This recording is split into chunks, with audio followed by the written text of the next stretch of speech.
ఏమంటే ఆయన మనకు కొత్త ఫుడ్ చెప్తున్నాడు. ఏమనంటే రాత్రిపూట అన్నం వండి దాంట్లో గోరువెచ్చని పాలు పోసి ఉల్లిపాయ ముక్కలు కట్ చేసేసి కాస్త కొత్తిమీర పుదీనా వేసి తోడేసి అక్కడ పెట్టేస్తాంట గుడ్డ కప్పి. తెల్లారి పొద్దున్నే పెరుగు తోడుకుంటుంది వీటన్నిటితో కలిపి. తోడుకున్న తర్వాత ఆ అన్నాన్ని తింటాంట స్పూన్తో. భలే టేస్ట్ ఉంటుందట. నేను తినొచ్చా తినొద్దా అంటాడు. ఆయన తినాలి, అట్లాంటిది అవసరమైతే ఉపయోగపడితే మనం కూడా చేసుకుని తినాలి.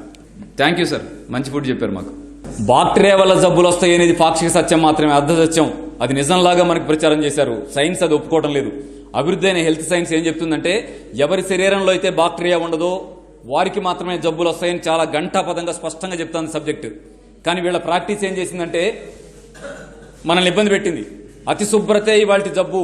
గుర్తుపెట్టుకోండి, ఎవరైతే అతి శుభ్రంగా ఉంటారో వాళ్ళకేదో లేనిపోని రోగాలు వస్తాయి. హాయిగా శుభ్రంగా చెట్లలో పనిచేయండి, మట్టిలో పనిచేయండి, రోజు 4 చెట్లకు పాదులు చేయండి, వాటికి నీళ్లు పెట్టండి, ఏ జబ్బులు రావు. క్రిముల వల్ల జబ్బులు వస్తాయని భయపడద్దు.